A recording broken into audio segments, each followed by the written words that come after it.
जय श्री राम।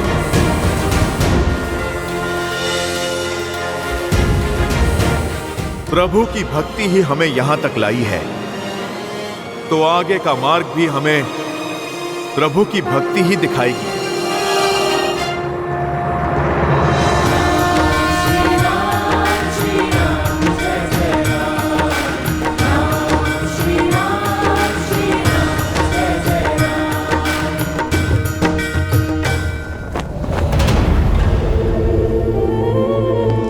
लंकेश, मैं विचलित हूं मंदोदरी। किसी भी प्रकार के ज्ञान या प्रवचन को सुनने को सज नहीं। विभीषण ने आपसे मुख मोड़ लिया है। जानते हैं क्यों?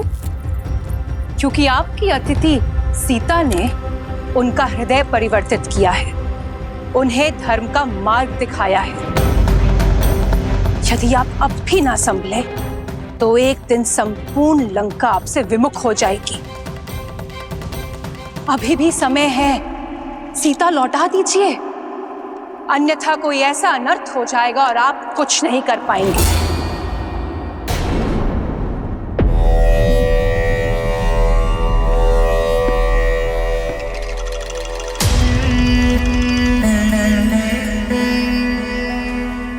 समझता हूं तुम्हारी व्याकुलता, तुम्हारी चिंता का वास्तविक कारण समझता हूं। तुम्हें भय है कि अगर सीता लंका की महारानी बन गई तो तुम्हारा पद छोटा हो जाएगा। लंकेश के साथ सीता का नाम लिया जाएगा, इसका भय है ना तुम्हें? शीघ्र ही तुम्हारा यह बुरा स्वप्न सत्य बनने वाला है। सीता लंका की महारानी बनेगी और तुम कुछ नहीं कर पाओगी। परंतु ये कोशिश अवश्य करना कि ये जो तुम्हारे भीतर चल रहा है, ये द्वंद, इसे विष बनकर अपने नेत्रों या बोली में बाहर मत उगलना। पिताश्री,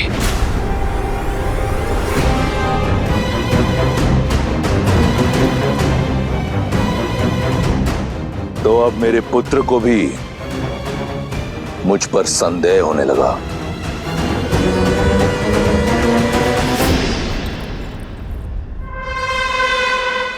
संदेह नहीं, दुख हुआ है मुझे कि आपने चाचा श्री को महल से निष्कासित कर दिया, जबकि उन्हें तो लंका से ही निष्कासित कर देना चाहिए था। हाँ पिताश्री, मैंने इस विषय पर बहुत विचार किया। हिम भी अपने ही जल में पिघल जाता है। ऐसे लंका के भेदी ही घर परिवार के टूटने का कारण बनते हैं। मैं जानता हूं कि वो मेरे चाचा श्री हैं, आपके अनुज हैं। इसीलिए आपको उन पर प्रहार करने से रोका मैंने। किंतु अब वो उस स्त्री का समर्थन कर रहे हैं जो आपके विरुद्ध है, और ये मुझे कदापि स्वीकार नहीं। एक सपेरा भी अपने सर को बंद करके रखता है पिताश्री, अपने गले में पहनकर नहीं। चाचा श्री संकट बन सकते हैं। प्रसन्नता हुई ये जानकर कि कोई तो है लंका में जिसे आज भी मेरी चिंता है। मैं उस महादेव का भक्त हूं जिसके गले में सबसे बड़ा विषधर है, विभीषण। मेरा विष्णु भक्त भाई मेरे विरोध में अवश्य खड़ा है, परंतु मेरा शत्रु नहीं। मैं चाहता हूं कि वो यहीं लंका में रहकर मेरी शक्ति का साक्षी बने, स्वयं देखे सीता को मेरे समक्ष झुकते हुए, उसकी आशा को छिन्न भिन्न होते हुए। उसके उपरांत लंका में उठ रहे हर विरोध पर विराम लग जाएगा।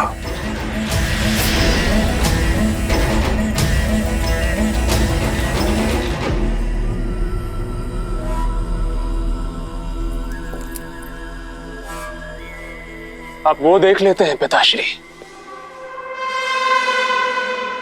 जहां तक मेरी दृष्टि और दृष्टिकोण नहीं पहुंच पाते। एक बात मुझे खटक रही है, उस सीता में इतनी शक्ति, इतना साहस कहां से रहा है? अभी तो उसने केवल चाचा श्री की बुद्धि भ्रष्ट की है, आगे न जाने क्या क्या करेगी। अपने पति और परिवार से तो वो दूर है ही, आपने चतुर्मास से उसका भोजन भी बंद करवा दिया है, तो फिर बिना अन्न और जल के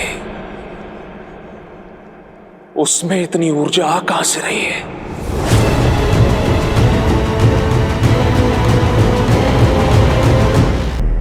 पिताश्री, अशोक वाटिका में अवश्य ही कुछ ऐसा हो रहा है जो हमारी दृष्टि से दूर है।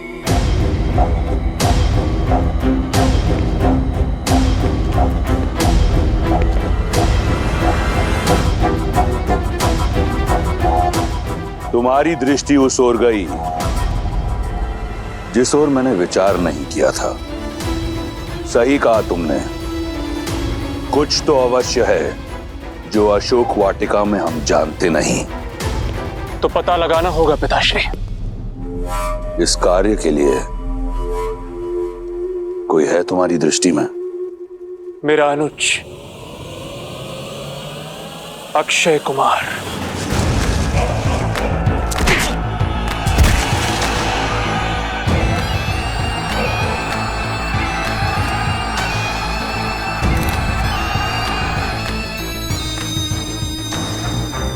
क्यों ना ये कार्य उसे सौंपा जाए?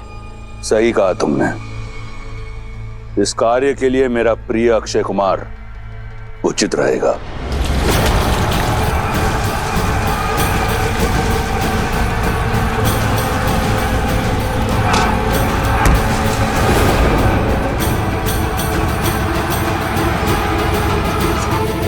जाओ, कहो उसे कि उसके पिता ने उसे यहां बुलाया है। जी पिताश्री।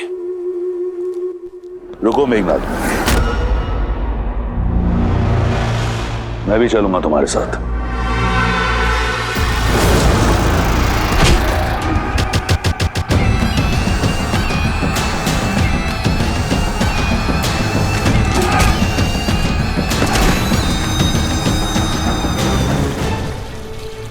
दांव लगाया जाए, कौन जीतेगा दल प्रमुख? दो भाइयों के बीच में युद्ध है, जीत में भी हार ही होगी। यही तो सबसे बड़ा आनंद है। मेरा मत है ये लंबा वाला योद्धा जीतेगा। इसका गठीला शरीर, लंबाई इसकी सहायता करेंगे।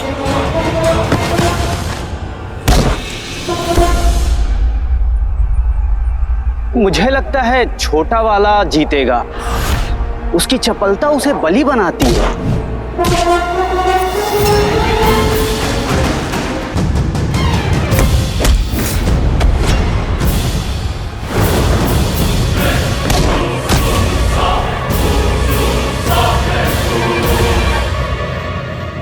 अद्भुत।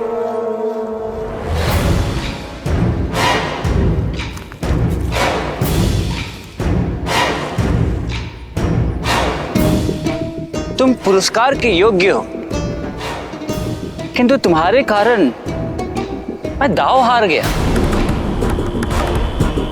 तो पुरस्कार नहीं, दंड लेना होगा।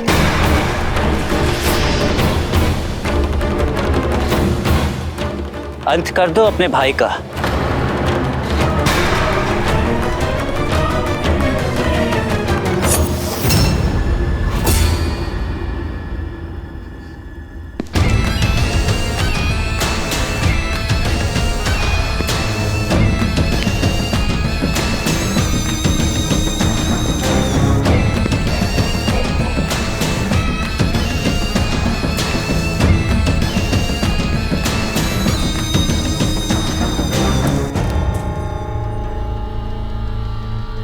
यदि मैं जीत जाता तो यहां उत्सव होता, परंतु अब बात कुछ और है।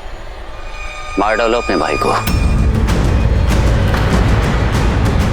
मारो इसे। यदि ऐसा है तो मुझे पराजय स्वीकार है कुमार। अद्भुत, अब मैं जीत गया, किंतु एक पराजित योद्धा का लंका में कोई स्थान नहीं। तुम्हें जाना होगा। यमलोक।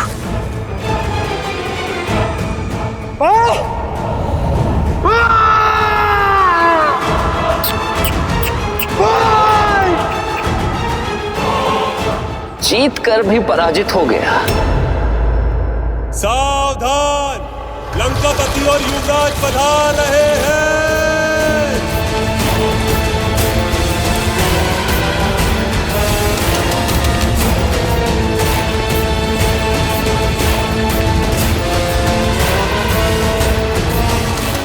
क्षमा कीजिए पिताश्री, फिर आप ही बताइए ना, और क्या करता मैंने बोला था उसे मार दे अपने भाई को, और नहीं माना वो। मैंने उचित किया ना पिताश्री? भ्राता, न्याय अब भी अधूरा है। लंका में पराजित होने वाले के लिए कोई स्थान नहीं है।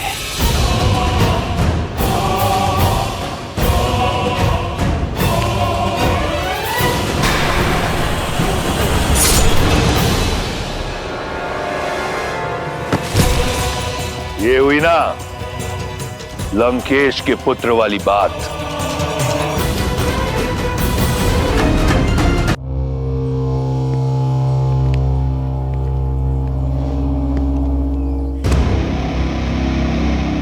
अक्षय, यदि तुम ऐसे ही अपने मनोरंजन के लिए हमारे सैनिकों की आहुति देते रहे तो लंका के सैन्य बल का क्या होगा?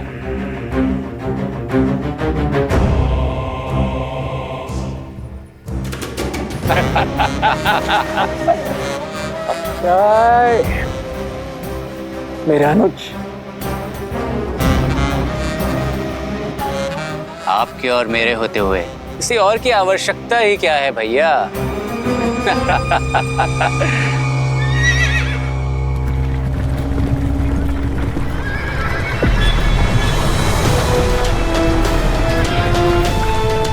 ये क्या है?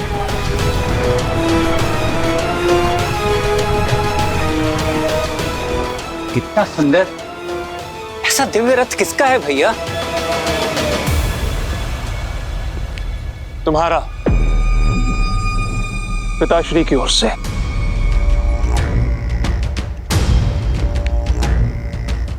धन्यवाद पिताश्री। ऐसा रथ तो 10 लोकों में किसी के पास नहीं मिलेगा। पुष्पक की चाहती तुम्हें, ये उससे भी अधिक सुंदर है, किसी भी लोक में जा सकता है। लंका का एक और नियम है, निःशुल्क कुछ नहीं मिलता यहाँ पे। इतना अद्भुत उपहार ऐसे ही नहीं देंगे। बताइए महाराज, क्या आदेश है? तुम्हारा लक्ष्य है सीता।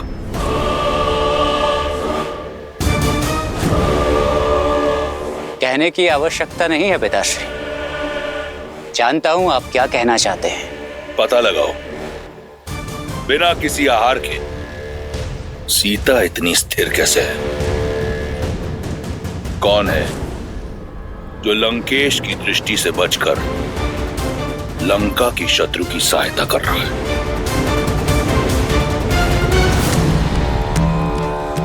लो सीता, भोजन ग्रहण कर लो।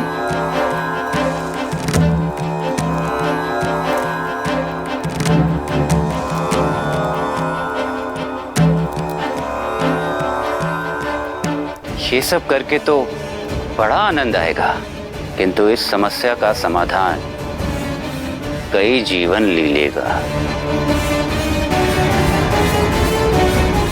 चिंता मत कीजिए पिताश्री, आपकी सीता को कुछ नहीं होगा।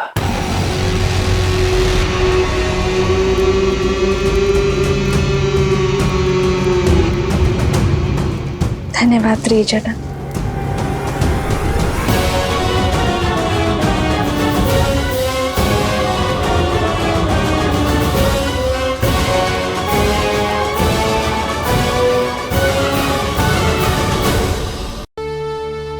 आप लोग यहीं रुकिए, मैं अन्न जल की खोज करके आता हूं।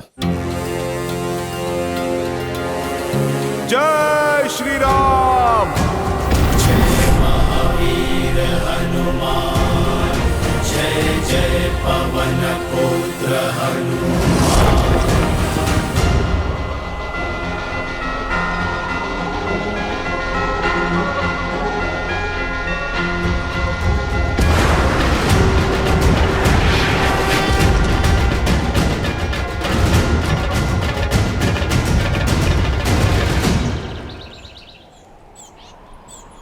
पक्षी भीतर जा रहे हैं,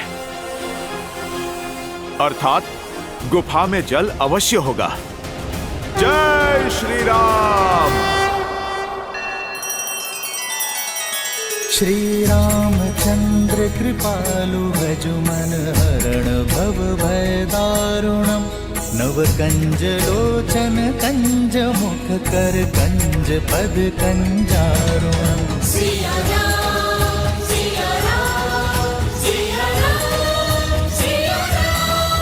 आदर्श और मर्यादा की है ये कथा महापावनम। काट मद श्री से मिलाने श्रीमद् रामायणम, श्रीमद् रामायणम। सिया राम, सिया राम, सिया राम, सिया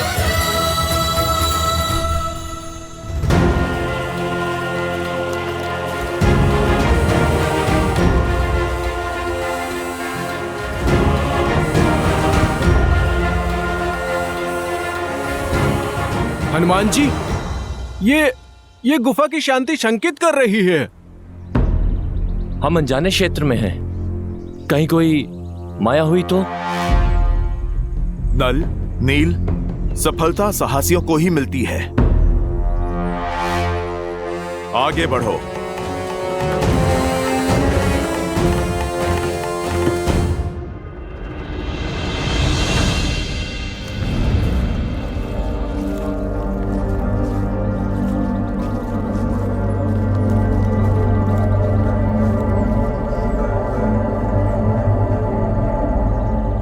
मैंने पक्षियों को भीतर आते देखा था। पक्षी वहीं बसेरा करते हैं जहां अन्न और जल हो।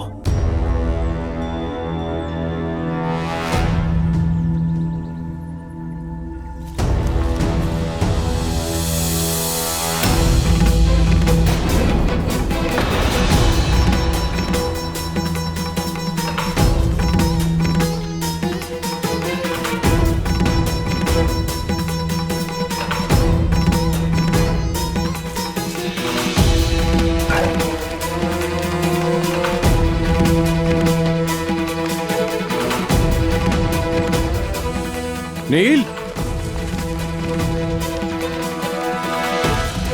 इतने बहुमूल्य रत्न? भाग्य से हमें रत्नों का भंडार मिल गया है। हमारे परिश्रम का फल मिल गया है। हम जीवित तो हैं ना? ये स्थल स्वर्ग से कम नहीं है। हाँ, स्वर्ग ऐसा ही सुंदर होगा। ये कैसा स्थान है? सब कुछ स्वर्ण और रत्नों से बना है। वो रहा जल।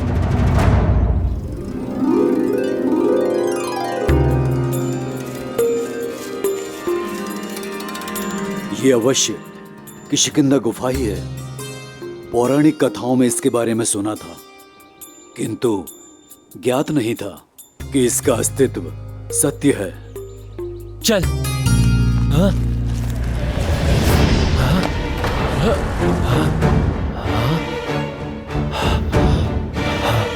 ये अंधकार कैसे हो गया?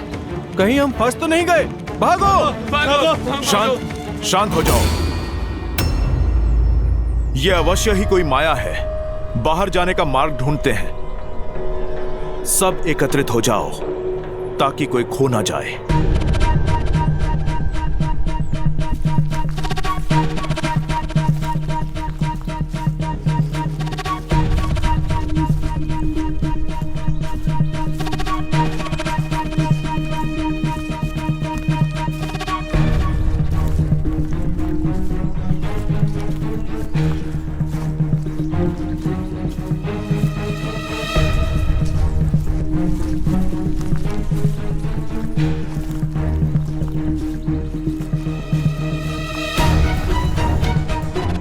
हनुमान जी, हम तो उसी स्थान पर पुनः आ गए। अरे ये कैसी माया जाल है? चलिए हम लोग वापस चलते हैं।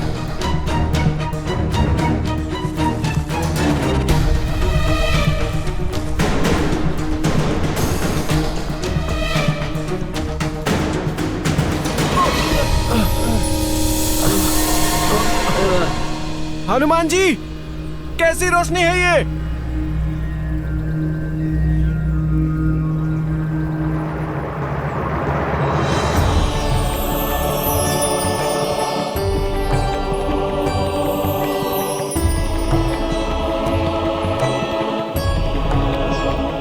इतने रसीले फल और जल भी स्वच्छ है। चलो साथियों, टूट पड़ो, अपनी भूख और प्यास मिटा लो। मैं तो कहता हूँ कुछ दिन यहाँ विश्राम कर लेते हैं।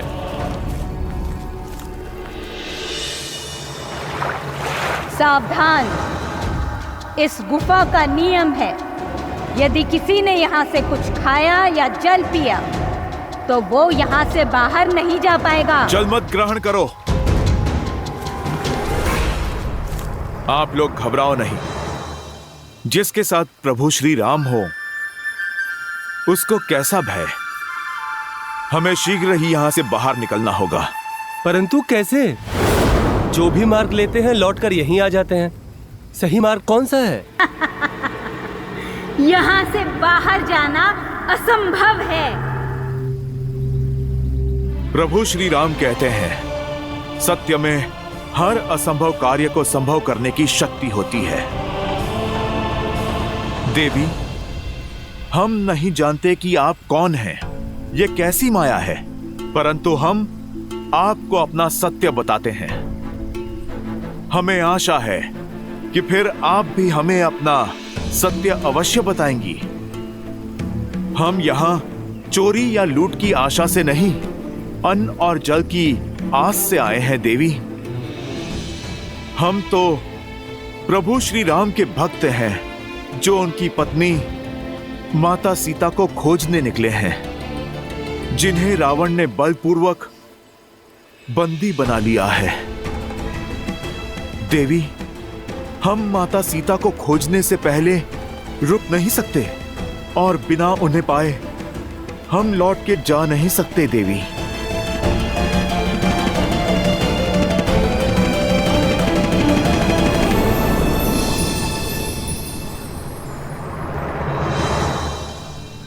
फिर तो अच्छा यही होगा कि यहीं रुक जाओ, क्योंकि जहां रावण सीता को लेकर गया है वहां कभी नहीं पहुंच पाओगे।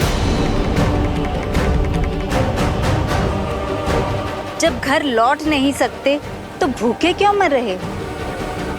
यहाँ अनंत काल तक भोजन लो, मीठे फल खाओ और स्वर्ण रत्नों के बीच रहो।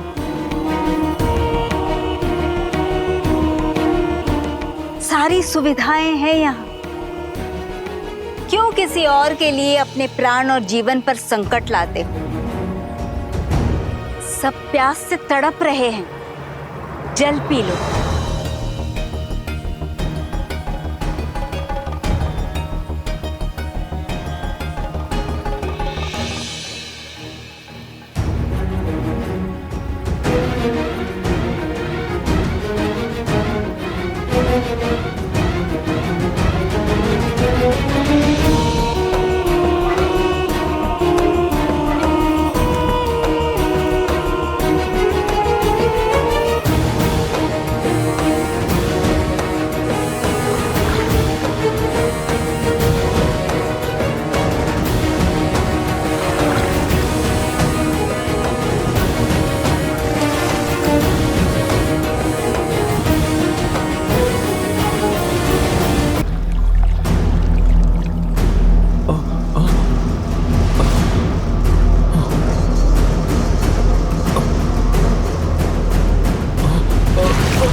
देवी, आप देख रही हैं, हम अपना जीवन दे देंगे पर अपना लक्ष्य नहीं छोड़ेंगे।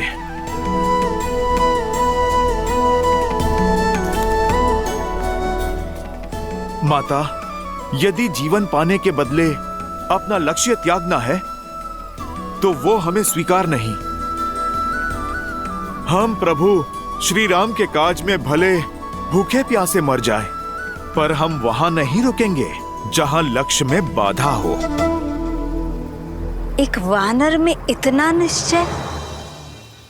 प्रभु श्री राम का नाम लेने वाले कौन हैं आप? हम वानर ही नहीं, प्रभु श्री राम के सेवक हैं, उनके सैनिक हैं।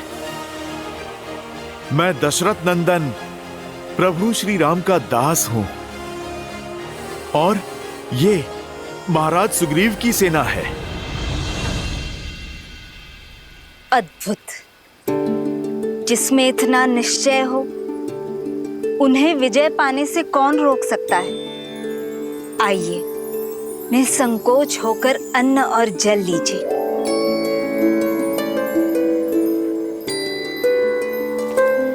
माता, आप अपना परिचय दें। मैं तपस्विनी स्वयं प्रभा हूँ और ये मायावी गुफा असुर वस्तुकार माया द्वारा बनाई गई थी, जिनके प्राण इंद्र के वज्र ने हर लिए। और फिर ये गुफा माया की पत्नी और मेरी सखी हेमा की हो गई और हेमा के उपरांत मैं इस गुफा की रक्षा करती। प्रणाम माता स्वयं प्रभा। आइए, जल ग्रहण करें।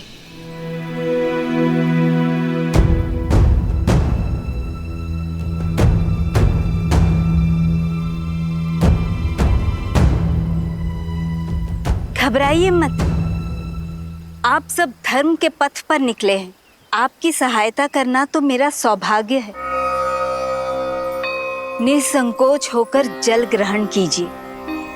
मैं आप सबको स्वयं यहाँ से बाहर लेकर जाऊंगी।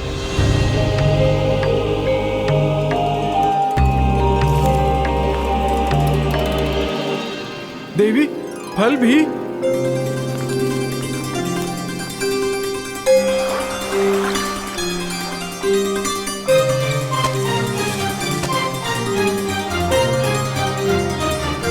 हनुमान काका, आप भी कुछ खा लीजिए।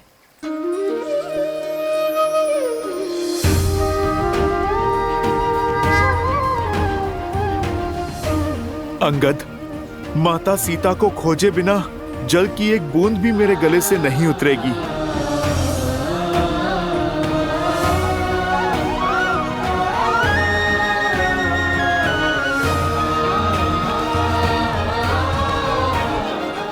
माता, भोजन के लिए धन्यवाद। आप हमें बताइए, बदले में हम आपकी क्या सेवा कर सकते हैं? कुछ करना ही चाहते हो तो देवी सीता को बचा लो और रावण को दंडित करो। एक स्त्री का सम्मान धूमिल हो रहा है हनुमान, और इससे बड़ा पाप दूसरा कोई नहीं है। माता, राक्षस कुल की होते हुए भी धर्म परायण हैं आप।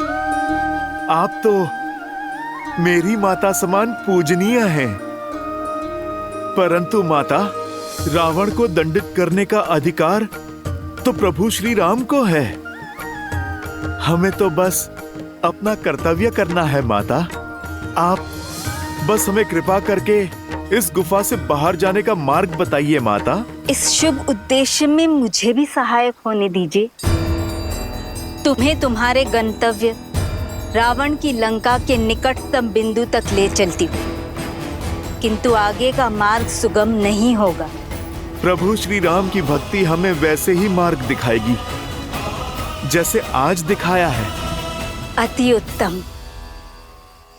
अब अपनी आंखें बंद करो और जब तक मैं न कहूं इन्हें खोलना मत, चाहे जो हो जाए।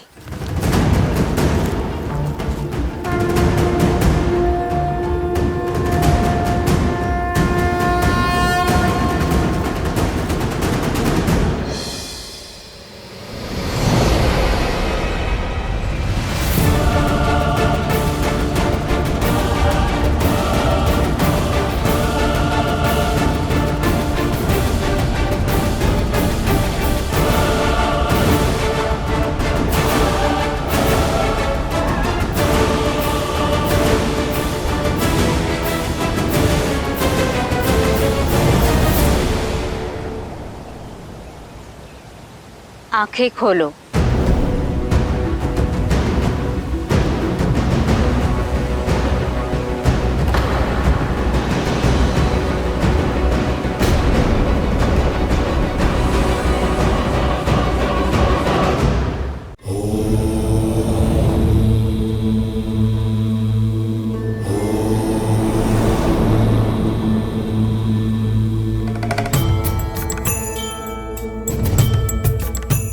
क्या हुआ देवी?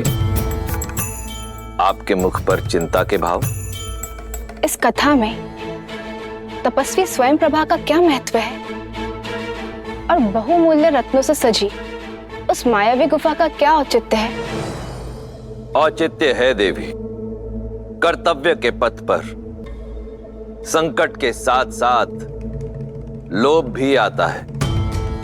प्राणी को जिसकी सबसे अधिक चाह, सबसे अधिक आवश्यकता होती है, वो उसके समक्ष प्रकट होता है और तब वो अपने मार्ग से भटक जाता है, अनुचित निर्णय लेने लगता है, क्योंकि मन में आया लोभ विवेक के उजाले को अंधकार में परिवर्तित करने की क्षमता रखता है।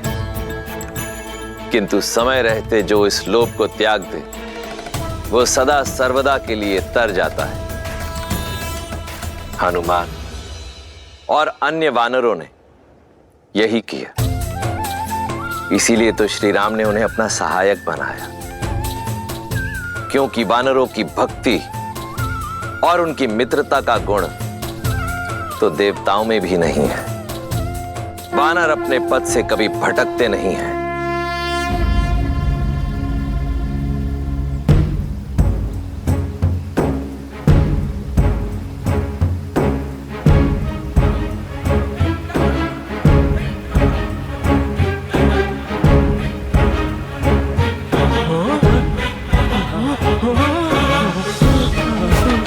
हनुमान जी, ये कहाँ गए हम?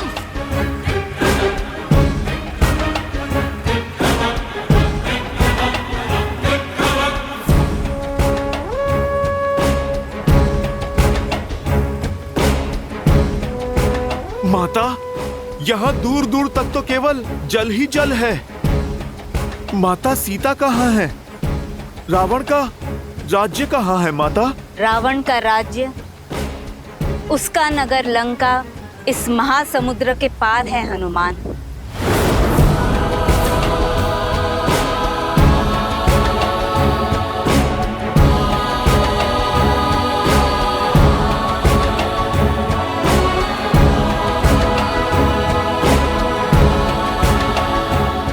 माता, परंतु किस ओर? इसके आगे का मार्ग मैं क्या, कोई नहीं जानता। रावण की आज्ञा के बिना वहां न कोई गया है न जा सकता है। सबने केवल रावण की लंका के बारे में सुना है, देखा किसी ने नहीं। सत्य है या मिथ्या, संसार तो ये भी नहीं जानता। बस इस सीमा से परे मैं और मेरी माया भी नहीं जा सकते। इससे आगे का मार्ग आपको स्वयं ढूंढना होगा। मुझे आज्ञा दीजिए हनुमान। श्री राम आपके सहायक हो। सहायता के लिए धन्यवाद माता।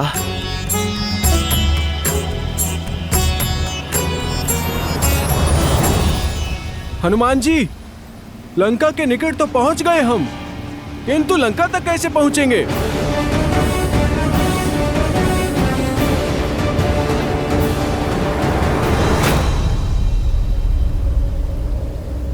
इस महासागर को पार कैसे करेंगे?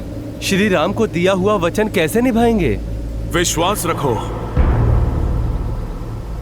प्रभु श्री राम की भक्ति हमें यहां तक ले आई है। अब आगे का मार्गदर्शन भी वही करेगी।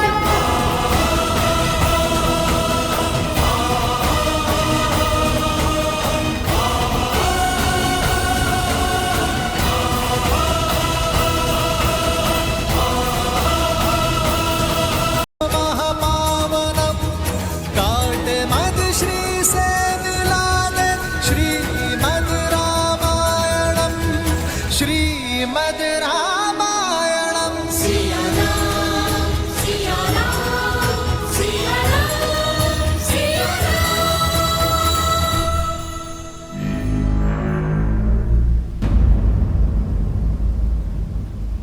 जय श्री राम।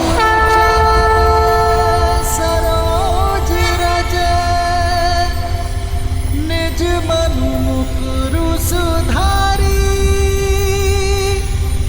बरनौ रघुबर बिमल जसु जो दायकु फल चारी।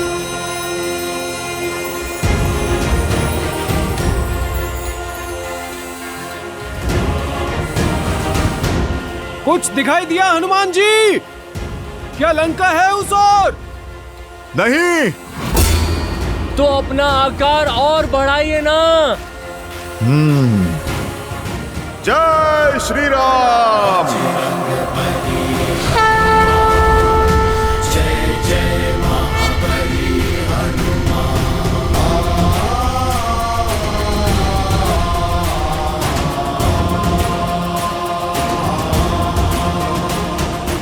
अब कुछ दिखा? कुछ नहीं दिखा। तो और बढ़ाइए अपना आकार। जय श्री राम। नल नील, बस इससे अधिक और नहीं बढ़ा सकता मैं। तो क्यों ना हम आपके हाथों पे चढ़ जाएं? आप हाथ ऊपर करेंगे तो कदाचित लंका दिख जाएगी। जय हनुमान ज्ञान सागर जय कपीस तिहु लोक उजागर राम दूत अतुलित बल धामा अंजनी पुत्र पवन सुत नामा राम दुआरे तुम रखवारे होत न आज्ञा बिनु पैसारे आपन तेज समारो आप दीन लोक हाथ करना है।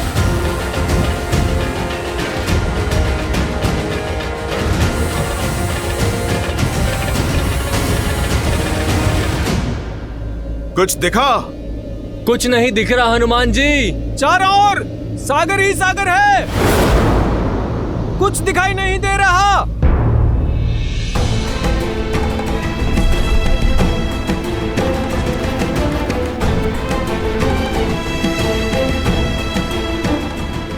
जय श्री राम।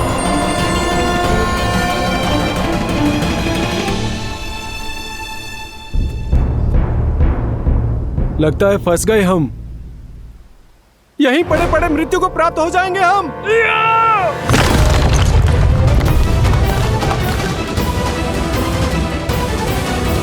मैंने वचन दिया था प्रभु श्री राम को कि माता सीता को खोजे बिना उन्हें अपना मुख नहीं दिखाऊंगा। अब यदि मृत्यु ही उपाय है तो वही सही। हम सभी अनशन करके यहीं अपने प्राण त्याग देंगे।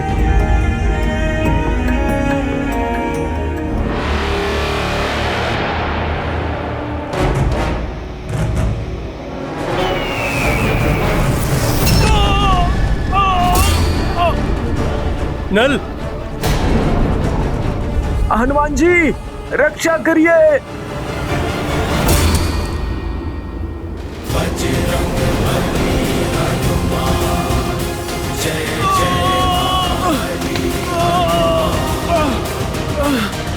जय श्री राम।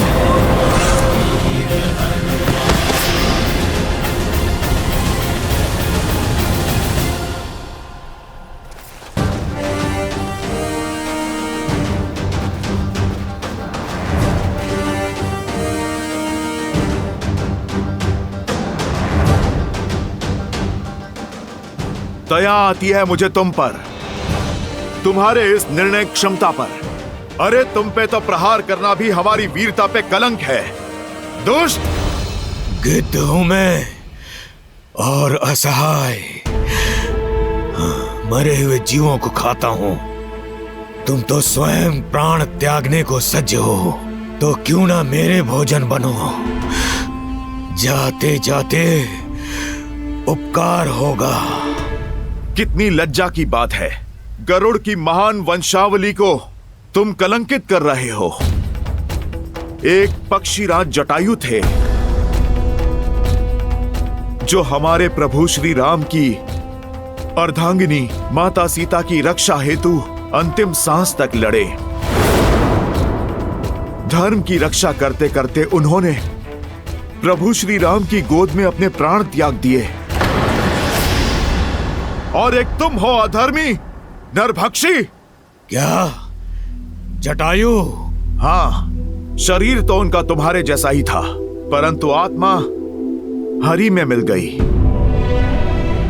उन्होंने अपने प्राण दे दिए धर्म के लिए, और एक तुम हो कि जटायु मर गया? ऐसा नहीं हो सकता। कह दो ये झूठ है। कह दो जटायु अभी जीवित है। आप हमें क्षमा करें, पर यह सत्य है। माता सीता को बचाने के लिए जटायु ने मृत्यु के लिए सज हो जाओ। जटायु! अपने प्राणों की आहुति दे दी।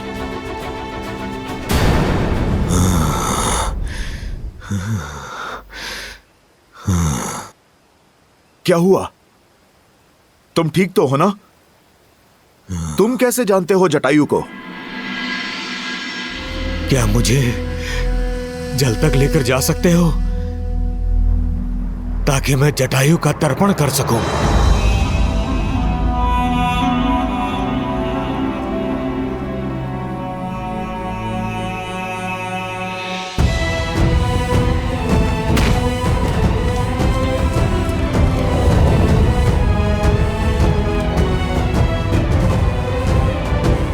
भैया उत्तर दिशा की ओर गया हुआ दल भी लौट आया है, और उन्हें भी भाभी माँ की कोई सूचना नहीं मिली है। परंतु वर्षल महाबल अपने साथ भरत का समाचार अवश्य लाए। जय श्री राम। कहो वर्षल महाबल, क्या समाचार लाए हो? आपके निर्देश अनुसार हमने कुमार भरत से दूरी बनाए रखी थी। उन्हें हमारे और माता सीता के बारे में कुछ पता लगने ही नहीं दिया।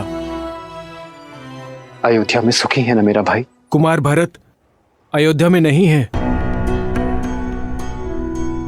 वो अयोध्या की सीमा के बाहर एक तपस्वी की भांति जीवन जी रहे हैं। वो राज सिंहासन पे आपकी चरण पादुका रखकर राज कार्य कर रहे हैं।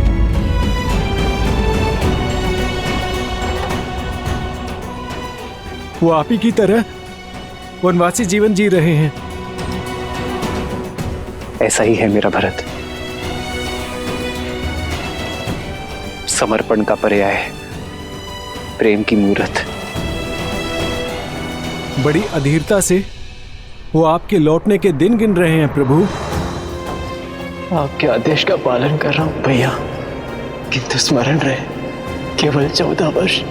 यदि एक क्षण भी अयोध्या लौटने में आपने विलंब किया तो अपने प्रिय भरत के निर्जीव शरीर से भेंट करेंगे आप। यदि मैं सीता को खोजकर 14 वर्षों के भीतर अयोध्या नहीं पहुंचा तो मेरा भरत मृत्यु का आलिंगन करूंगा।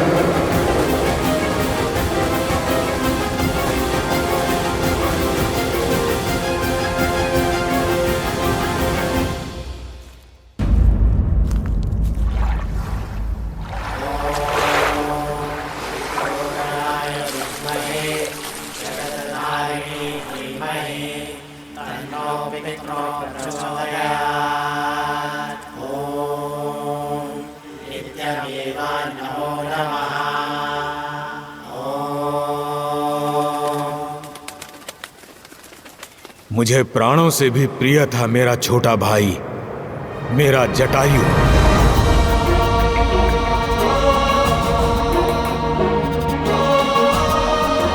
हमारा प्रेम निस्वार्थ था। एक साथ आकाश की ऊंचाइयों पर भ्रमण किया करते थे हम।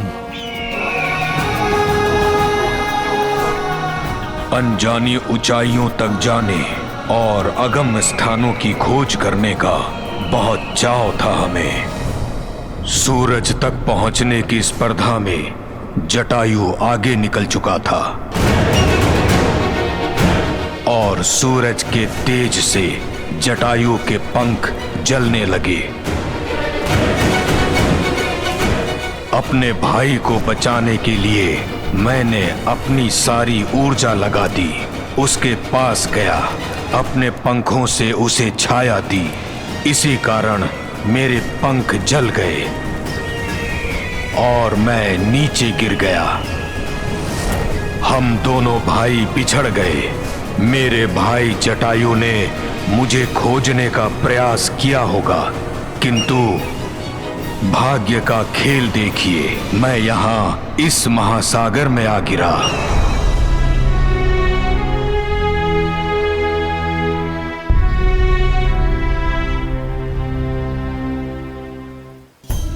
तब से यहीं इसी स्थान पर रहता हूं। पंखों के जल जाने से आखेट नहीं कर सकता, इसलिए जो भोजन मिले उसी के सहारे जीता हूं। अपंग होकर पड़ा हूं, अपने भाई के प्राण बचाने के संतोष के साथ रहता हूं, ये सोचते हुए कि मेरे जीवन का उद्देश्य क्या है। क्या इस तरह अकेले दुर्गति की मृत्यु पाऊंगा मैं?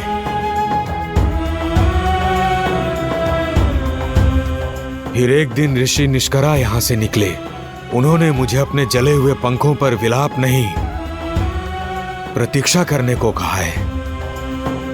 बताया कि त्रेता युग में रावण एक महापुरुष की पत्नी का अपहरण करेगा। तब वो महापुरुष कुछ गुप्तचर भी भेजेंगे, जिनकी सहायता कर मैं उनका उद्देश्य पूर्ण करूंगा और अपने इस जीवन का उद्देश्य भी पूर्ण करूंगा। उन्होंने कहा था कि तब मैं पुनः संपूर्ण हो जाऊंगा, अपना कर्तव्य निभाऊंगा और अंततः मोक्ष को प्राप्त करूंगा।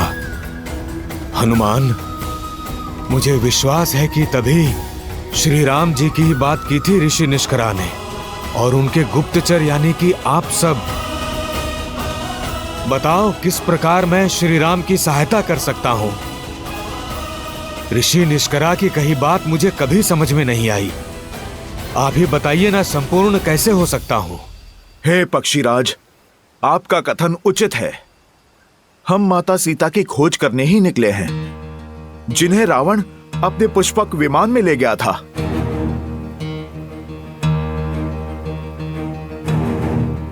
रावण? हाँ, मैंने देखा है उसे पुष्पक विमान में दक्षिण की तरफ जाते हुए।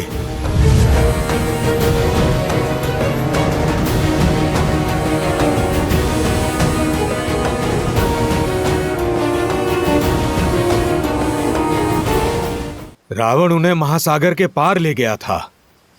यदि मुझमें सामर्थ्य होता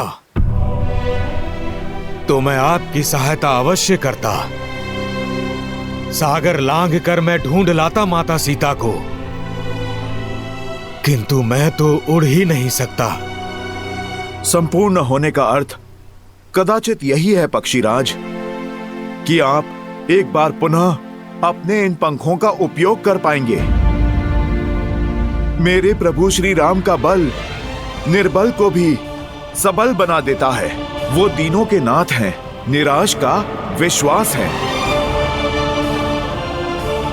आप प्रभु श्री राम का नाम लेकर प्रयास तो कीजिए।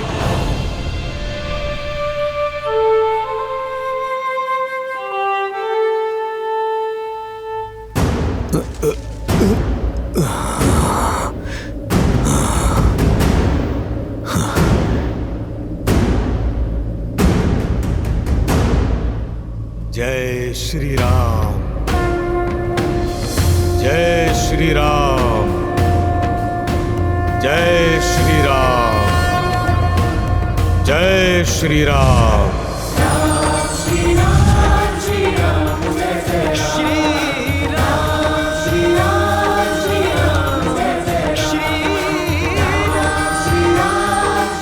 मैं जानता था, आपने देखा, मेरे प्रभु श्री राम की भक्ति हर बाधा से लड़ सकती है।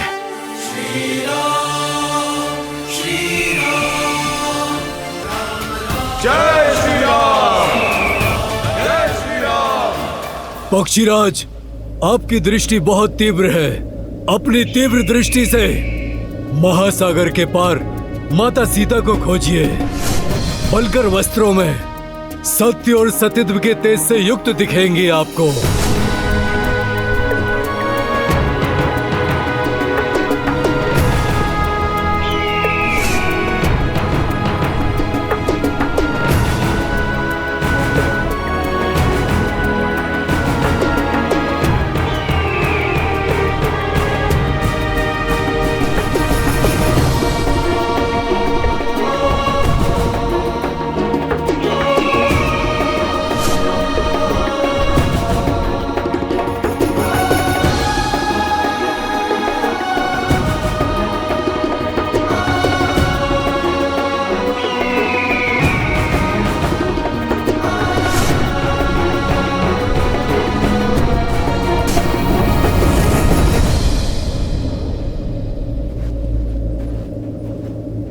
देखा, मैंने माता सीता को देखा।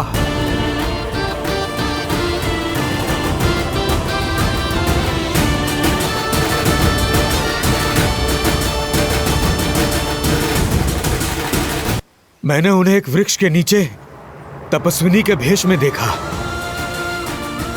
उनकी आंखों से आंसू बह रहे थे। मुख पर अलौकिक तेज था। अवश्य वे माता सीता हैं। किंतु क्या? किंतु वहां जाना असंभव है। वो जगह यहां से 100 योजन दूर है। इतना तो पक्षी भी नहीं उड़ सकते। क्षमा कीजिएगा, मैं अब और आपकी सहायता नहीं कर सकता। प्रतीत होता है मेरे जीवन का उद्देश्य पूर्ण हुआ। जय श्री राम। राम नाम सत्य है।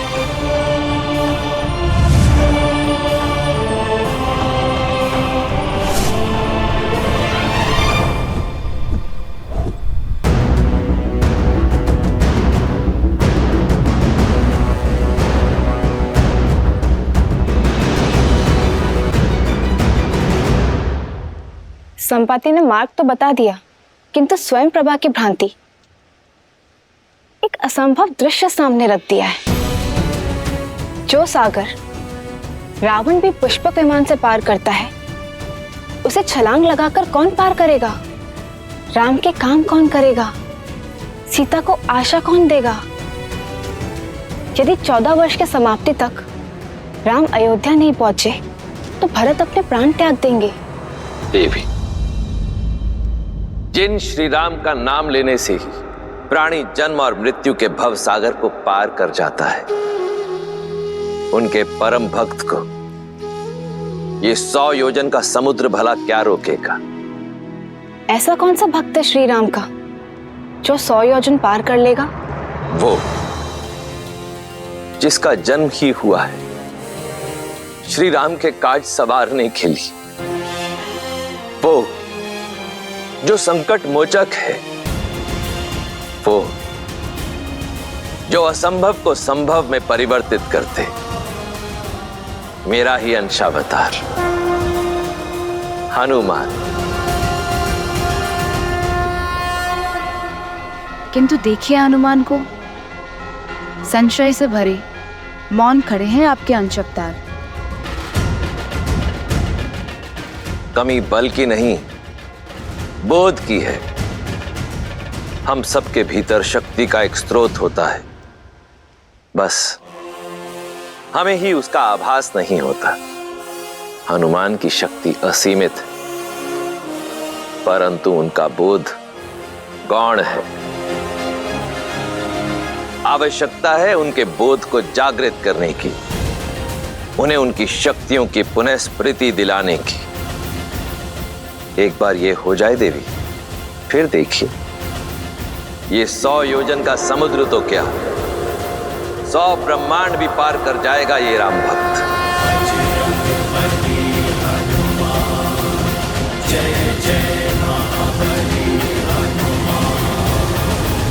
तब 21 बार भगवान वामन की प्रदक्षिणा देने वाले जामवन ही थे, और अब राम अवतार में, राम रावण युद्ध में श्री राम के गुरु बनकर उनका मार्गदर्शन करने का दायित्व भी जामवन ही संभालेंगे। श्री रामचंद्र कृपालु भजुमन हरण भव भय दारुणम नव कंज लोचन कंज मुख कर कंज पद कंजारुणम। सिया राम सिया राम सिया राम सिया राम। आदर्श और मर्यादा की है ये कथा महापावनम। काट मद श्री से मिला दे श्रीमद् रामायणम श्रीमद् रामायणम। सिया राम सिया राम सिया राम सिया राम। भला हमें से लंका तक कौन जा सकता है? इतना सामर्थ्य तो हम में से किसी में भी नहीं है। संपाति ने हमें यह कहा था कि लंका यहाँ से कम 100 योजन दूर है। माना कि हम वानर हैं, किंतु इतनी दूरी तय करना तो हमारे लिए भी असंभव है। संपाति और जटायु माता सीता को बचाने के लिए अपने प्राण तक न्यौछावर करने से पीछे नहीं हटे, और तुम कहते हो कि हम पीछे हट जाएं? कदापि नहीं। अपने भीतर झांको। कौन है जो माता सीता तक पहुंचने के लिए इस विशाल महासागर के पार निकल सकता है?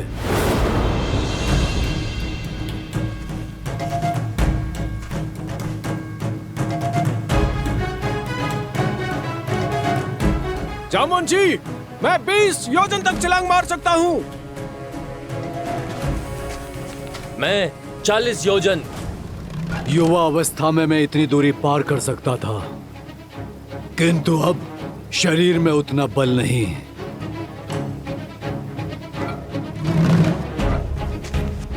मैं करूंगा ये प्रयास।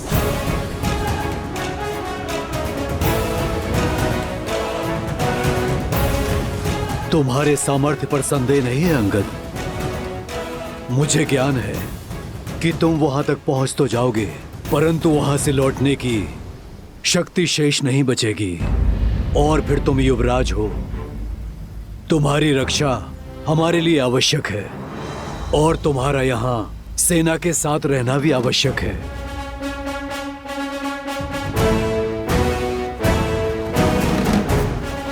हम में से केवल एक है जो इस असंभव कार्य को संभव कर सकता है। जय महावीर हनुमान जय जय पवन पुत्र हनुमान बजरंग बली हनुमान जय जय महाबली हनुमान। जामवन जी, कहीं आपका संकेत मेरी ओर तो नहीं? नहीं ऋक्षराज, मैं ये नहीं कर सकता। इतना सामर्थ्य नहीं है मुझ में। सामर्थ्य है पर बोध नहीं है, बल है। किंतु तुम भूल चुके हो, बुद्धि में तुम्हारा कोई सानी नहीं है। पर्वत को मसान की भांति मसल देने की शक्ति है तुम में। तुम भूल गए कि श्री राम ने क्या कहा था? क्योंकि ये यात्रा केवल सीता की खोज की नहीं, तुम्हारे स्वयं को खोजने की भी है। पात्र हो पर परिचय नहीं है अपना। अपना परिचय जानते हो ना हनुमान? हाँ, मैं हनुमान हूँ, महाराज केसरी और माता अंजना का पुत्र हनुमान। किंतु हनुमान की पहचान और भी अधिक भव्य है। आ जाओ सब, हनुमान के जन्म की गाथा सुनाता हूँ। उन्हें उनकी वास्तविकता का बोध कराता हूँ।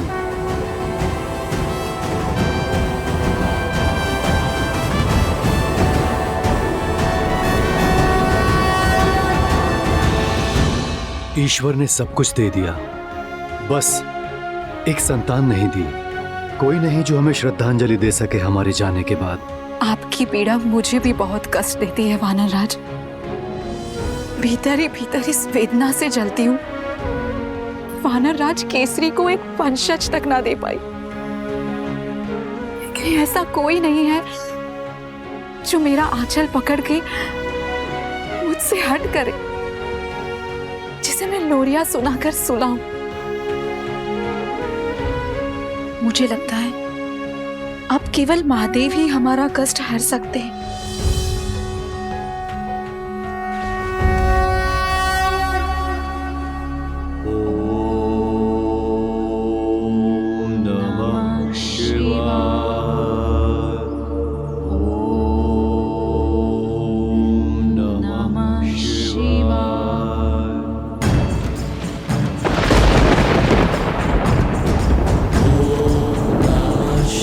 केसरी और अंजना पूरी श्रद्धा से तप में लगे रहे।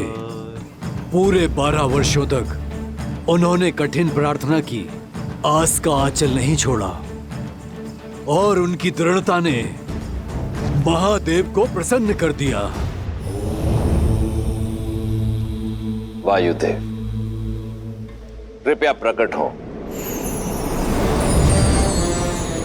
प्रणिपात महादेव। प्रणिपात माता। आदेश करें, इस दास का स्मरण कैसे किया आपने? क्या अपने वेग में कोई भूल तो नहीं हो गई मुझसे? भूल नहीं हुई, संसार का भला करने का अवसर मिला है आपको। एक बड़ा दायित्व सौंपने के लिए आपको यहाँ बुलाया गया है। महादेव की सेवा करके मैं धन्य हो जाऊंगा। अपनी भक्ति से प्राप्त शक्ति से रावण इस संसार में तनाव का वातावरण फैला रहा है। नारायण के अवतार श्री राम को एक भक्त की आवश्यकता होगी, जो मेरा ही अंशावतार होकर देवी अंजना के गर्भ तक उसे पहुंचाने के लिए आपकी सहायता की आवश्यकता है। वायुदेव, ये समझ लीजिए कि श्री हरि के इस दिव्य अवतार की गाथा में आपकी एक अत्यंत महत्वपूर्ण भूमिका होने वाली है। समय आने पर मेरे इस अंशावतार को संसार जिस नाम से पुकारेगा वो होगा हनुमान। वो हनुमान जो संसार में राम भक्ति की अलख जगाएगा।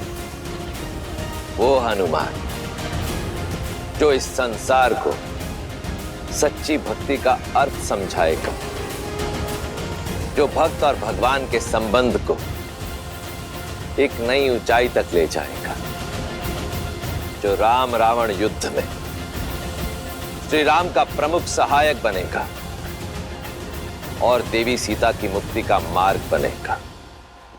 धन्य हूं मैं महादेव, आपकी इस इच्छा को मैं अवश्य पूर्ण करूंगा। हनुमान आपका अवतार होगा और उसे धरती पर ले जाने में मेरे सहयोग के कारण पवनसुत कहलाएगा। नमामि शंभुं पुरुषं पुराणं, नमामि सर्वज्ञं पारमं, नमामि रुद्रं प्रभुं शयन्तं, नमामि शर्वं शिरसा नमामि। जय जय जय शंकर उमा महेश्वर। जगत कल्याण का मार्ग तुम्हारी प्रतीक्षा कर रहा है हनुमान। तुम्हारे बल का आभास कर सकता हूं मैं हनुमान।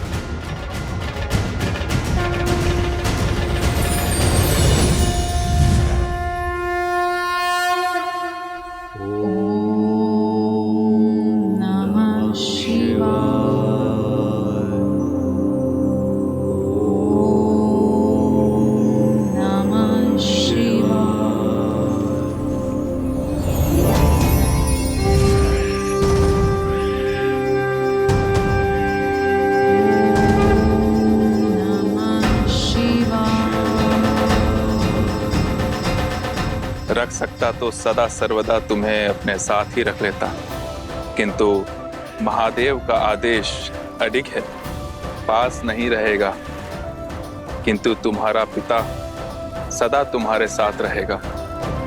शंकर सुवन केसरी नंदन, तुम्हारा पिता कहलाने का गर्व मेरे जीवन का सबसे बड़ा धन होगा। पवनसुत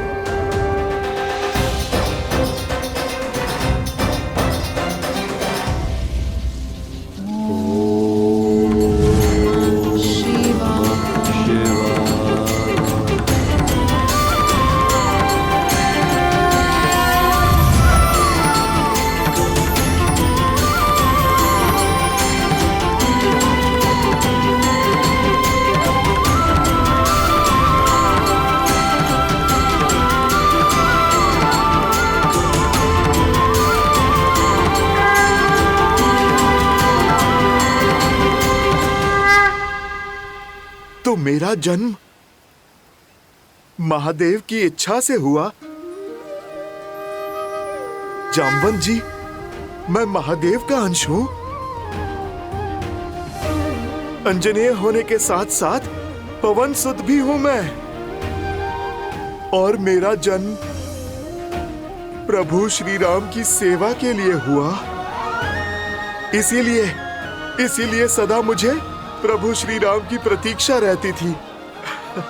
धन्य हुआ मैं, मेरे श्री राम, प्रभु श्री राम, राम राम राम राम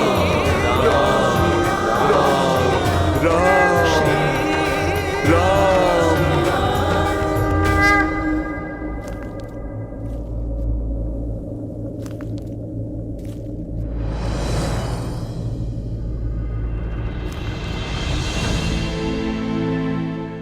चिंता ना करें मित्र, हनुमान जो दायित्व लेते हैं उसे वो अवश्य पूर्ण करते। बस वही एक आशा शेष है मित्र, यही ना टूटे। मित्र, मैं आपको कुछ दिखाना चाहता हूं। वो जो हनुमान ने हमारे ऋषिमुख निवास के समय बनाया था।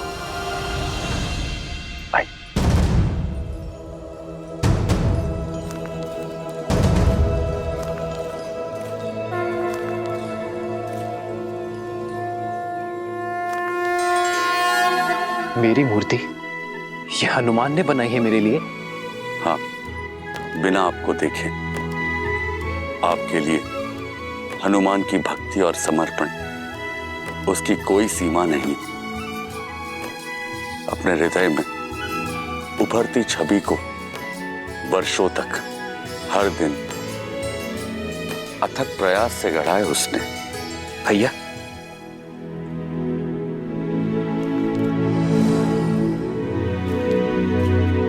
देखो लक्ष्मण, हनुमान ने मेरे लिए यह प्रतिमा बनाई है।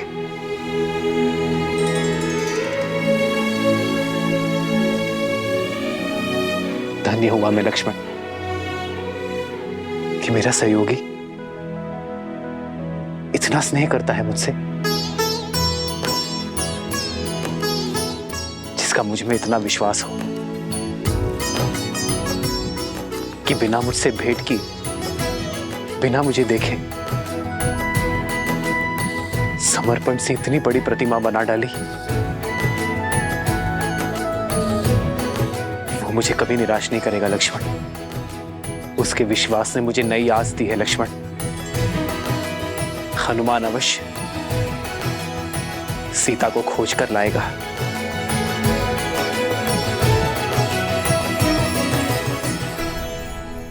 अपने जीवन का उद्देश्य तो जान गया, परंतु उसे पाने का मार्ग कैसे ढूंढूं? ऋक्षराज,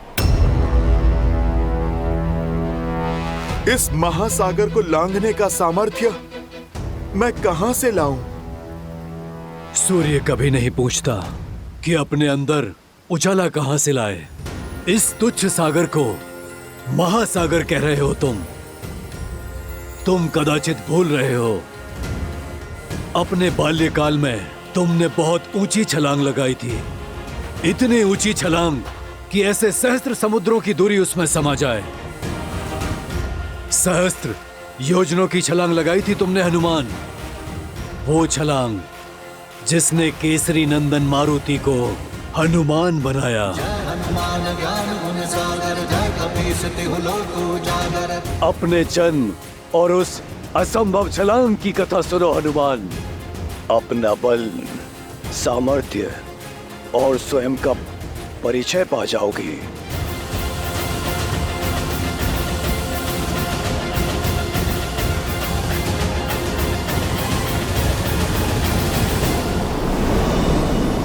जन्मे मारुति प्यारे,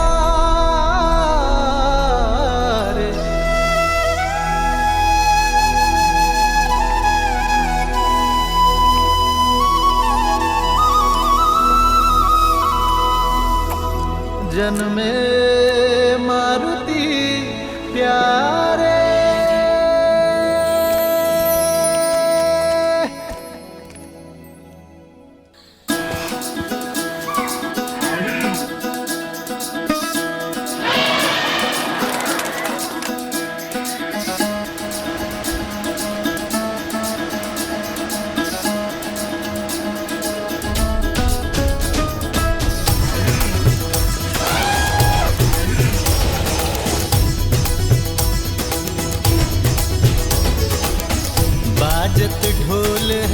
मृदंग पखावज झूमत मन मतवारे। मंगल पल ये आया है देखो हर्षित वानर सारे। हो जग में मारुति प्यारे, शुभ है आंगन द्वारे, श्री राम के है दुलारे। ये केवल न केसरी और अंजना का पुत्र है, वायुदेव की भेंट है हमें। मारुत का आशीष है, पवन पुत्र मारुति है, मारुति।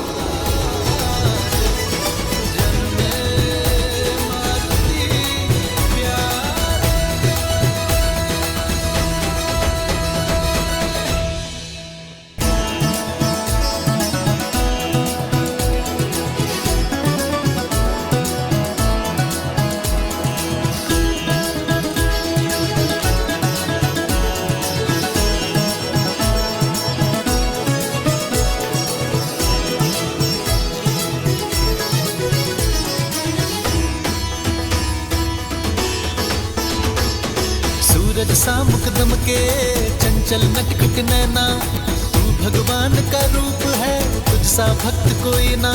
सूरज सा मुकदम के चंचल नटखट नैना, तू भगवान का रूप है तुझ सा भक्त कोई ना।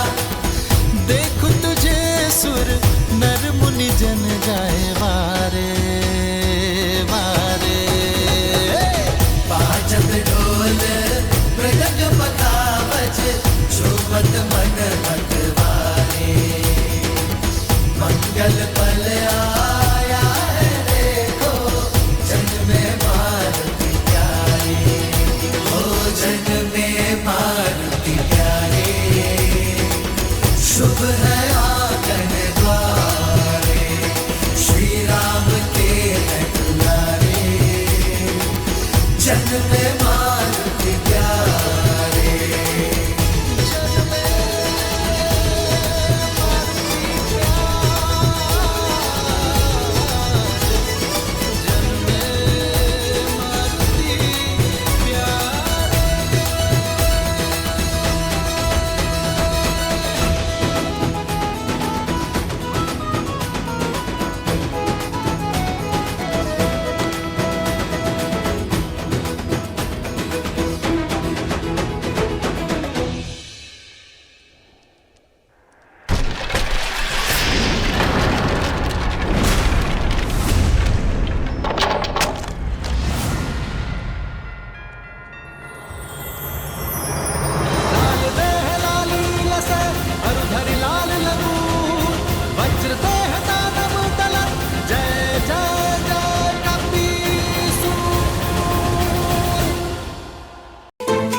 जाओ, लाल चमकीले आम तोड़ो।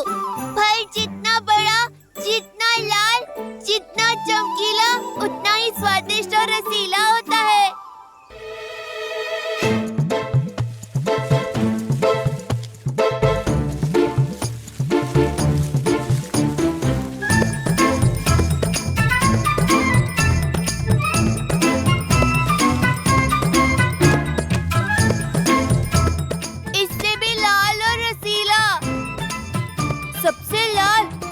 मधुर आम सबसे ऊपर लगते हैं।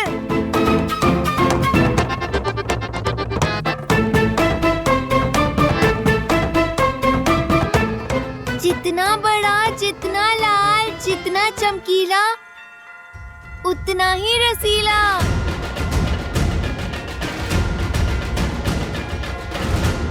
मुझे यही फल खाना है। बुद्धू, वो आम नहीं, सूर्यदेव है, सूर्यदेव। लाल देह लाली लसे, हरधरि लाल लगून, वज्र देह दानव तलन, जय जय जय कपीसूर। देवी अंजना को बताना होगा, हनुमान संकट में है।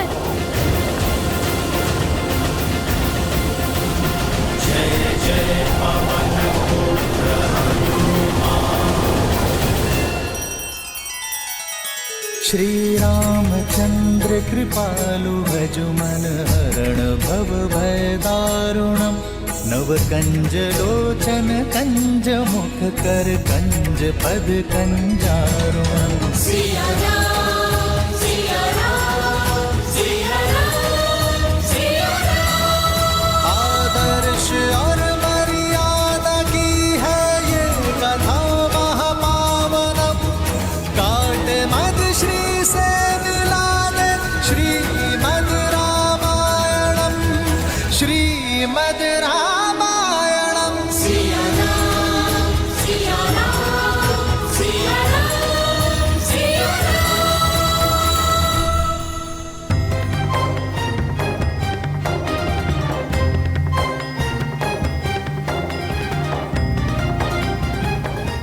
ऐसे क्या देख रहे हो आप लोग?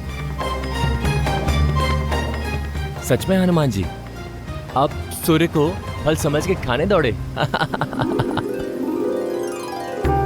बालपन में तो सभी भोले होते हैं ना, मैंने भी कर दी होगी ऐसी हट।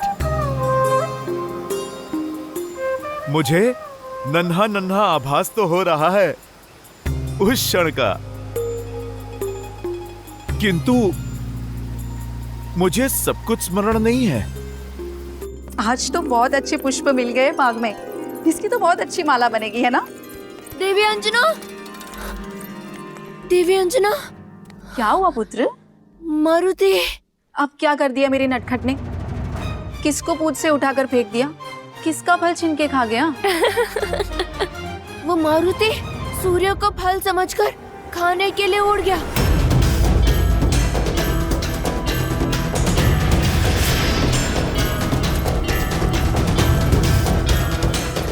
मारुति, पुत्र लौट आओ! मारुति!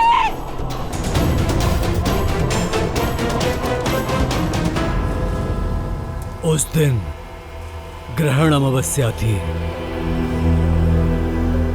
यह बालक मारुति ने सूर्य की ओर उड़ान भरी और वहां सूर्य को ग्रहण लगाने के लिए दुष्ट राहु ने उसे रोकने का प्रयास किया।